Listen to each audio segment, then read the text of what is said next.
qu'on adore. Partons maintenant au cœur des Andes, sur les hauts plateaux du Pérou, à la découverte d'une espèce exceptionnelle, la vigogne. Cette cousine du lama produit ce qu'on appelle la laine des dieux, l'une des plus douces du monde, mais surtout la plus chère. La tonte a lieu une fois par an. La récolte est un moment unique. Regardez, Noyal Douya. D'abord, il faut les attraper. Et ce n'est pas facile, car les vigognes, cousines du lama, sont agiles et rapides. Comme chaque année, fin août et pendant une semaine, les paysans quechua grimpent à flanc de montagne et rabattent les bêtes vers les enclos. C'est le tchakou. La cérémonie séculaire permet une fois l'an de tondre les camélidés, car leur laine est exceptionnelle.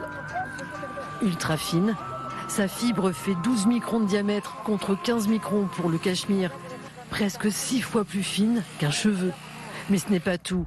Elle est en partie creuse et permet ainsi de retenir la chaleur, une laine qui peut rapporter son pesant d'or. La production est en fonction des captures. Chaque vigogne a une production moyenne de 150 à 180 grammes de laine.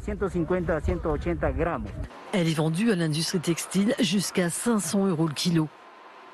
La laine de vigogne au reflet doré était déjà sacrée à l'époque des Incas et exclusivement réservée aux familles royales. Depuis 1975, l'espèce est protégée. Mais à cause de sa laine précieuse, l'animal est encore trop souvent chassé par les braconniers. Ici, lors du tchakou, les vigognes recouvrent la liberté après la tonte. Rasées, elles repartent vers les hauts plateaux entre 3500 et 5800 mètres d'altitude. Mais il leur faudra 3 ans pour qu'elles refassent leur manteau laineux.